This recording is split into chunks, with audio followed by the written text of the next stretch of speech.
Instagram, YouTube, Facebook, LinkedIn. I think that's all. So here's the deal. Every Wednesday, I go live and answer marketing and marketing strategy questions on all of these different platforms. Thank you so much for everyone who's joining. Hey, Dan. So I try and do this thing with two cameras where I'm looking at everyone at once and I'm making sure. Thanks so much, Dan. So I did miss last week, but this will be a regular Wednesday thing. That's why I have all these questions written down that were submitted from last week. We're going to dive into a few things today because I always talk about strategy and I love answering questions that are actually helpful. So you can drop them in the chat if you're watching live and you have a question. And then I also have questions about LinkedIn marketing, about content, about vanity metrics, about YouTube, about SEO, about websites, so many. I'm super excited to talk through all of them. And I'm going to have a sip of coffee. This is passionate. I feel like it's backwards on the screen. This is like my thing lately. I love having affirmation cups that I like bring with me over the course of the day. So the first question that I am going to answer, I have 9 here. So we're going to try and get through these in a half an hour and serve you with a lot of value. Yeah, right, Dan? It should be I love a large coffee cup. I love my coffee. Okay. So the first question I have is, how should I be using LinkedIn for marketing? It's a great question. So LinkedIn is kind of has a reputation. I always say like every social media platform has its reputation, and LinkedIn's reputation is as a professional networking platform. And so there's a real opportunity there. I do think historically that people would say, oh, you should go to LinkedIn if you're B2B. But one of the things that people are really kind of getting hip to is the fact that LinkedIn is a platform full of people who you can connect with. And it is a place where they're generally looking to make professional connections, where they're looking to share thought leadership. It's funny. So I just have a comment on LinkedIn that says affirmation cups. That would be your mom's influence. Probably.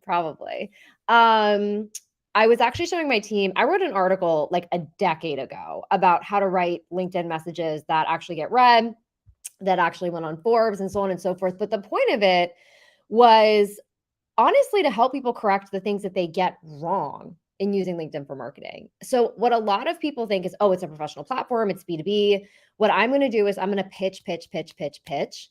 And candidly, there couldn't be a worse way to go about it.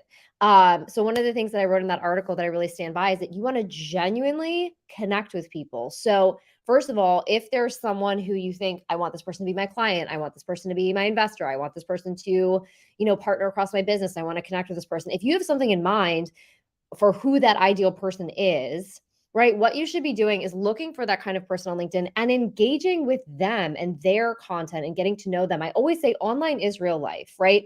So if you were going to a networking event and you knew that there was a certain kind of person who you wanted to meet, you wouldn't just walk up to everyone there, like get right in their face and start selling them. You would start by having a conversation with them, right? You would talk about kind of who you are, what you do, what you're passionate about. That's what your LinkedIn profile does. It should be warm. It should be in first person. It should represent who you are to the world.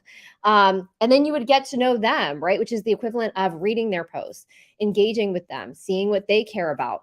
When you are sending messages back and forth, again, it should be about building a genuine connection, because if in real life, we know that we're more likely to connect with people who we connect with, I don't know why we misconstrue that online. Again, there's actually like, how should I be using LinkedIn for marketing could actually be an entire course. Side note, I actually have a LinkedIn course. I actually have a LinkedIn free download. If you go to my site and just click LinkedIn freebie, it's 4 things that you can do in an hour to upgrade your profile and your presence there. Again, there are so many different LinkedIn features. So for example, LinkedIn ads are some of the highest converting ads on any social media platform. They happen to be more expensive, but they're very high converting. LinkedIn newsletters have just been optimized even further in 2023 for SEO on and off the platform. And they're a great way to get in the inboxes of people who are following you. And it's one of the fastest ways, if you have an email newsletter, to quote unquote grow your email list, is to start republishing that on LinkedIn. Obviously showing up with your thought leadership. But I guess if there was one quick hit takeaway for how should we be using LinkedIn for marketing, along with the fact that you should let me help you and update your profiles and update your strategy there, I think if you think about making a human connection first, the amount of relationships that you'll be able to build, and then the work product that will come from that, even in writing your statuses, instead of just like kind of shouting through a megaphone. Let's dress is tighter than I thought it would be right in the neckline. Instead of shouting through a megaphone, if you really think there's someone on the other side of the screen reading this and I want to connect with them and I want to share something with them that I think is valuable to them, it's going to make your strategy that much more effective.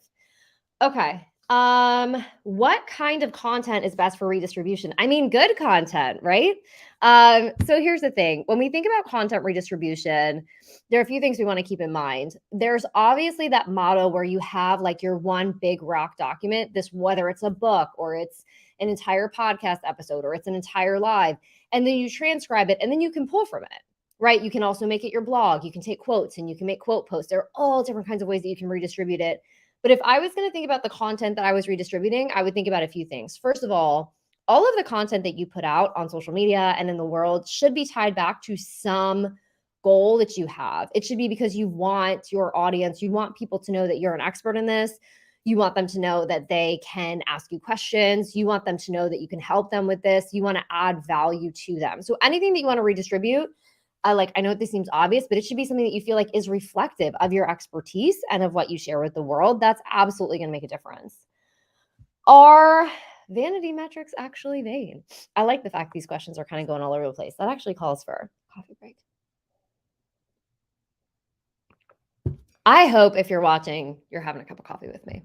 It's just that kind of Wednesday. Are vanity metrics actually vain? This is a yes and. I always talk about goals. And there are some people whose number one priority is just to grow their number of followers on a given platform. Those are people who will even buy followers or focus on viral videos, regardless if they have nothing to do with their brand. Here's what can be challenging. What can be challenging is that most people, the reason why we talk about a call to action is that most people want their followers to take some action. Like, yes, they want traction on these social media platforms, but it's because they want an audience who cares about the content that they share, who's going to click through the link in their profile and, buy their product, who's going to want to use the things that they're affiliating out in their stories, who's going to want to work with them, right? There's usually some reason why you want influencers, why you want influence, why you want followers. And so if you strictly focus on building up the number of followers, you can then kind of have this mismatch. And again, you'll see this with people who buy followers to their account, where your follower number will be very high, but your engagement will be very low. Meaning that, let's say you have 10,000 followers and you're really excited about that, but when you put out a given post, 6 people like it. That's problematic for a few reasons. First of all, it tells the platform that the content really isn't that good. Second of all, if someone clicks on your profile, they might wonder if you bought followers. It'll seem like a mismatch. Like, why isn't your audience actually engaging with your content? And again, let's think about this. And this is partly why we think about strategic content and content pillars.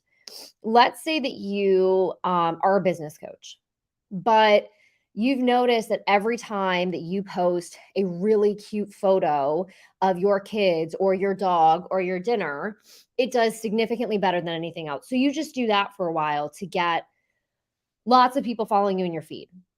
Well, if they come to your feed and they think that you are, hey, Ramon, they think that you're quote unquote a mommy blogger, because that's the content that you're seeing, and then you start putting out business content, they're going to be super confused. Of course, they're not going to like it. And then the algorithm is not going to push it out. And then you're going to have this mismatch of who actually is following you versus what you want to actually be followed for. And so in that case, one of the questions we ask is sometimes when people say, hey, Andrea, I will definitely answer your question about ChatGPT in a minute, and it's a good one. So one of the things that sometimes people will say is they'll have 500 followers and they'll say, tell me how I get to 2,500. And a really important question that I like to ask them back is, how is it going with the 500 that you have? Are you serving them? Do they engage with your content? Do they buy from you? Because if you can't serve the 500 people who are following you in a way that's actually meaningful and actually showing an ROI for your time that you're already spending on social media, then why do you want 2,000 more people who aren't going to like your stuff and aren't going to buy your stuff and aren't going to work with you, right?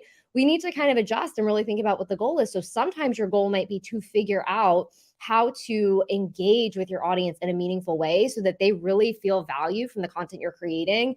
You're able to take them offline. You're able to work with them. You're able to build with them. So that's definitely something that's important to keep in mind before you just grow, is whatever you have meaningful enough that you're ready to grow. Do you feel good about the content you're creating? Do you feel good about what's happening with the audience that you've built. One more point though, on the note of our vanity metrics, actually, Vane, that I will say, if you want to do certain things as an influencer, so if you're in marketing, it's a more nuanced question, because certainly there are some people who are going to be more excited about your cold pitches if they see that you already have a certain amount of traction on a given platform, if they see that you already have a certain amount of influence. So as an example, when I was on Clubhouse, which is probably the app where I've had the strongest following, certainly it was an instant credibility builder for me with people off the platform, that I can say, I have this many followers, I'm running this much programming, so on and so forth. It was kind of a natural reason for them to take my calls or answer my emails. I told y'all my collar's a little tight. But with that said, I could back it up. So when I got on the phone with them, they knew that I was really what I could really show that I knew what I was talking about with my content. Whereas if you have that mismatch and you're just buying the followers and you're getting the vanity metrics, then even if that gets you through that cold pitch, what are you going to do if you can't back it up? So you really want a combination, ideally, of all of the things. You really want to be implementing really smart growth strategies where you're serving the audience that you have. You are, strong enough on the platforms to validate the fact that you know what you're doing, and you're growing in a way that's strategic for yourself and for your audience. Okay. I have a live question. Andrea asks, have you encountered people using ChatGPT to generate content for their sites, and whether it attracts more followers or clients? Oh God, ChatGPT. We just can't escape it. I feel like I'm having conversations about ChatGPT all the time. Absolutely. I know a lot of people who are using ChatGPT. I will say that for the most part in the marketing and business space, where I'm seeing people have the most success with ChatGPT is giving it those very specific prompts to slot into a part of the content creation process. And what I mean by that is that I've seen people who maybe will ask ChatGPT at the beginning of the content creation process for something, and then they themselves will go, like, it would almost be like asking a VA to gather 50 data points for you on something. And then you would go and put your own spin on it and polish it up and so on and so forth. And then another thing that I've seen is people using it in a different part of the content creation process, where basically they'd use it almost as like an editor. So like, let's say you had written something and then you say to ChatGPT, like, give me your thoughts on, you drop in whatever you've been thinking from the perspective of a classics professor or whatever the case may be, right? You kind of want to use it to expand your thinking, build on your thinking. As far as whether it attracts more followers or clients, the first thing that I'll say is that I am not someone who's using ChatGPT to the point where I am an authority answering that question. But what I will say is this: if you never put any content out there in the world, no one's going to know what you do. And so I would imagine that there are some people who didn't feel that they had the bandwidth to put any content out whatsoever.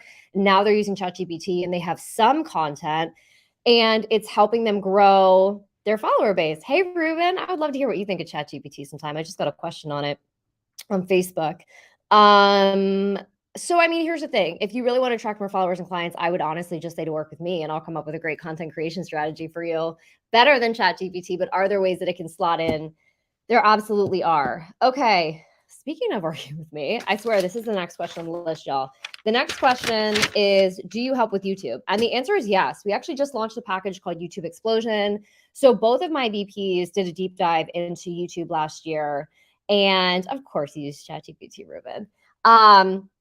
What they know about the platform is absolutely astronomical. And we've already been engaged by influencers and brands of various sizes to audit and strategize their YouTube channels. So whether these are people with no presence on YouTube or very small presence, or presence that's just not really taking off, and we get in there and we literally do an audit from top to bottom. We do a competitor analysis. We look at their ideal audience, what their audience is watching. We look at literally how the page is constructed, so the channel summary and the thumbnails and the topics and things like that.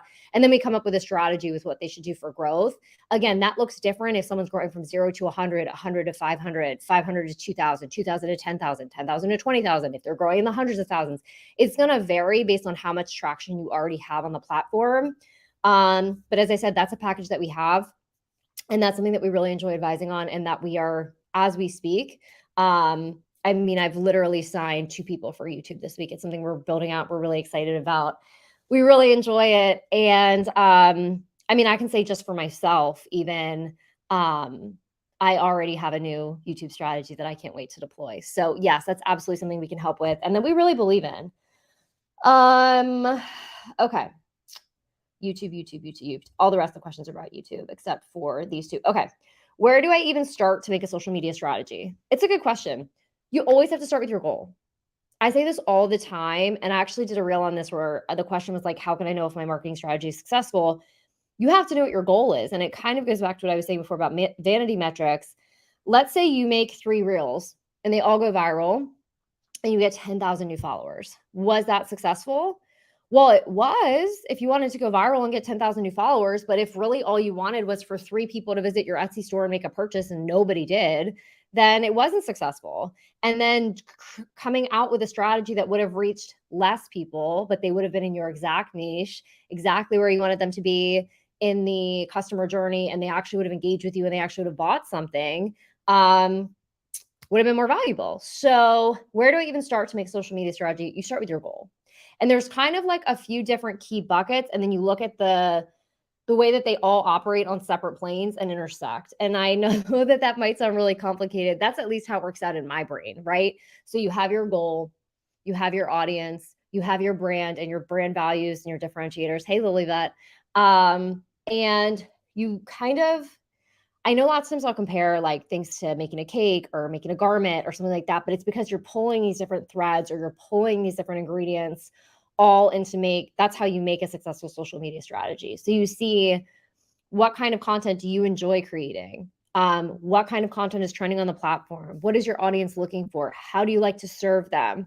What is your goal? And you thread all these things together to make a coherent strategy that can actually move the needle. Should I pay someone to SEO my website? I love questions that could get me in trouble. And here's why.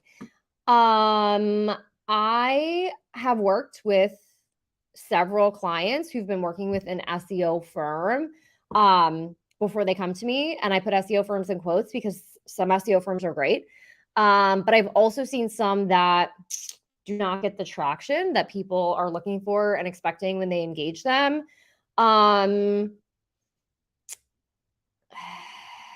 I said, I'm trying not to get in trouble with this answer. So here's the thing. The other thing too is that we do website design and development. We personally use Squarespace because the SEO functionality built in there is so strong. You can literally enter the SEO on each given page. Squarespace generally ranks pretty highly for SEO. It's pretty foolproof. But I mean, I had a friend come to me the other week and this person said, like, I don't understand. I used to rank #1 on Google, and now whenever I Google myself, you can't even find my website. And they were on WordPress, which I don't really like WordPress because I don't code. But anyway, I said, listen, I know enough. Let me see the back end of your WordPress. And basically the website firm had checked a box that said like, hide my company on Google, which is obviously the opposite of SEO optimization. And so when you say like, should I pay someone to SEO my website? I think you need to look at several things. It's absolutely an instance where if they know more than you do, it would almost be like, should I pay someone to translate my website? And you don't speak whatever language they're translating into, but you know that that's beneficial. You want to make sure that you have a ton of testimonials of use cases that you know that you're getting your money's worth. And as I said, that's something that we help with as well. How can I SEO my YouTube? We were just talking about YouTube. Well, for one, you can sign up for YouTube Explosion, which is our offer, right? Because that's one of the things that we do. Here's the thing. As far as SEO across the board, there are a few best practices that you can think about. First of all, you want to be using the language that your audience is using, because if you're using the language that they're searching for, your search results are going to increase. And so a great way to think about that is that obviously there's always industry jargon. There's always language that if you're talking with your colleagues in a certain industry, how you might refer to something, but then you also know that your audience might call it something completely different. So for example, I don't know, I'm thinking about like if there was something in like home renovation, there might be like some really technical name for how something was built, but then someone would just come in and say like, can you remodel my kitchen?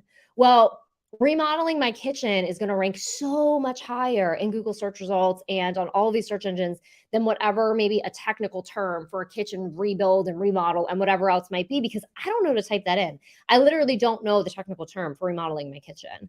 I think about, for example, different medical procedures where like a doctor might know a very specific name, but this is actually a great thing. Think about how many people just type in like a symptom or type in whatever they call it. So like people might not say, torn ACL. That's obviously like a more common term. They might say like knee injury or knee pain. So one of the things that you want to think about whenever you are doing SEO for social media or for a website is, are you looking up not just keywords that kind of come to mind for you as an expert, but the language that you actually think your customer is going to be using and actually going to be typing in, because you want to be optimized for what your customer is actually searching for. All right, I have a comment from Pierre on LinkedIn. He said, for SEO, yes, you need someone to delve into how a strategy is built, but you do need to decide who will execute content strategy and monitor changes to the website. If you can't audit regularly, then get help. Make sure they can be imaginative to your industry and make savvy suggestions. I mean, I agree with that because that's what I do. Like literally all of our packages, along with audit and strategy, include the fact that we're able to stay on a retainer as needed. I think that's absolutely true. The thing is, it's kind of like how I said before, I would be mindful whenever someone delivers something to you that it's either exactly what was in your hopes and dreams and then that you're seeing results from it. Like if your goal was to get new customers in the door, you want to make sure that it's actually bringing new customers in the door. And if it's not, that should be something that you're able to talk to them about and that they care about helping you with, and they're not just going to upcharge you for that. That was literally whatever that initial goal is should be built into the package. So whether that happens based on whatever they deliver, they should still be there to support and advise you, or whether there's some kind of ongoing retainer and implementation for them to kind of continue tweaking it along the way. It's absolutely important. And I guess the other reason why I kind of keep like exhaling when we talk about SEO is that honestly, I've just seen so many business owners screwed by the fact that they get someone to SEO their website, and like anything else, like mechanics and lawyers and doctors and contractors and everything else, like everyone's skill set varies, everyone's work product varies. But I've seen a lot of small business owners pay quote unquote SEO firms to SEO their website, and then there's no real tangible benefit to them. So I just, it's something where I think it's really important that you vet the expert, you go with someone you really trust, and you make sure that there's something kind of built in to know that they're going to help you achieve whatever you hope that this expense is going to help you achieve. Like, are you actually going to rank higher? And like, how are they going to track that? You can ask them, what are they looking at? Are they using something like an SEMrush or a Moz Pro? Are they using, how are they tracking all of the backend metrics through Google Analytics to see if more people are coming to your site? How are they tracking where you're ranking for keywords? Like, again, is there something where you should get metrics reports? If you're investing in someone bringing more search traffic to your website, then they should be able to share the metrics with you. Just like if you are engaging someone to help with your social media, they should be tracking how much of your traffic is coming through your website. We're getting a little bit nitty gritty here. And just like I said, you don't want to get into things that bore your audience and aren't helpful. There's another thing theoretically that you could look up called like first click attribution and last click attribution, which generally we refer to with ads. But basically the idea is that because we know that there are so many touch points before someone engages a new company or buys a product or service, it can be a little bit challenging to know essentially who to credit or who to blame if things are or aren't going how they need to go. Meaning, like, if you employ a social strategy, and let's say that's a first, second, and third top of funnel touch that people are seeing, or again, this could happen for the ads, and it sticks in their mind. And then later, because they're still thinking about the ad or they're still thinking about the post, they type it into Google and they go directly there. Do you know to credit the brand awareness that was being built, or are you going to credit like directly where the link is, or vice versa, right? What if I'm doing these lives every single week? Someone like Pierre shows up, we're engaging, we're chatting, Andrea shows up, Ruben shows up, Dan shows up, these people show up, and then someone decides to work with me after seeing me go live for a month. But what happens is that they come through a form on my website. Yes, it's being recorded and you can share the link. So what happens is they have been listening to me every single Wednesday. They're like, I really resonate with Sarah. I really want her to explode my YouTube. I really want her to build up my social media strategy. I really want her to build my personal brand, whatever it is. I really want her to write my website, whatever the case may be. Marketing, branding, I'm your girl. So let's say that they type my name in, Sarah McCord, my website comes up and they fill out a contact form and it's the first time that they've ever actually gone to my site. I might think that direct search, AKA them typing my name into Google, is how they found me. But again, that goes through kind of all of the processes that you have in your business so that you can learn where your marketing efforts are successful. Because in that intake call, I would say, oh my gosh, I'm so excited that you're reaching out. You want to work with me. How did you find me? Right? Because I take the moment from to say, oh, I watched your lives every Wednesday. Well, that's my social media strategy. Whereas if they said, actually, I saw an ad on Google like last week, I can't stop thinking about it. Or actually, I saw an ad on YouTube. Or actually, so asking that question when you want new clients of where your new clients first saw you, not just paying attention to last click attribution, where they came through to contact you, is something that's going to help you know at what point of your strategy you're pulling them in. YouTube best practices. Holy smokes, y'all. YouTube best practices, just hire us for YouTube Explosion, because we have a whole system and process. But I can do a whole YouTube. If people want a YouTube deep dive, that's something that we can do. That's absolutely something that we can do. So as I said, if you go to my website right now, actually in the top bar, you see an item that says LinkedIn freebie, and you can download free download to update your LinkedIn profile in an hour. That's really helpful.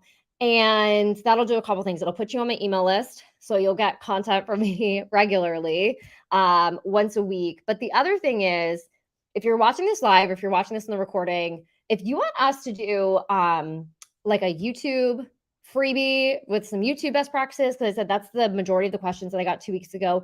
Or if you just want one across social media in general, like social media best practices for every platform, pick your platform. Those are all things that we can create and that we can share. So you can kind of choose. Do you want to watch a live? Do you want to have a download? Okay, Pierre says, excellent mentions on SEO vettings. It's a balance between gaining great help and being specific on what you need for your website. Yeah, absolutely. It absolutely is. Okay, so those are all of the questions that I had gotten in through social media. If y'all are on live, if you have any more questions, I'm happy to answer them. Otherwise, I hope that everyone who is celebrating a holiday over the next 5 days, if it's Passover, if it's Easter, I hope that you have a wonderful holiday. And as I always say, someone who's grief aware, and if you have a terrible holiday, that's fine too. You get to have whatever kind of holiday you want to have. Any questions? Any questions? Any questions? All right. Well, we're at about the 30-minute mark anyway, which is generally about how long we do these lives. As I said, we've launched a ton of new exciting packages, affordable social media management, YouTube Explosion. We do help people update their LinkedIn profiles. We do write websites. We do marketing. We do branding. We do communications. So if you need us, go to my website, sarahmccourt.com, or DM me on any social platform where you're seeing this live right now. And we will see how we can work together. All right. Thank you all. Have a great Wednesday. Bye. Have a great day.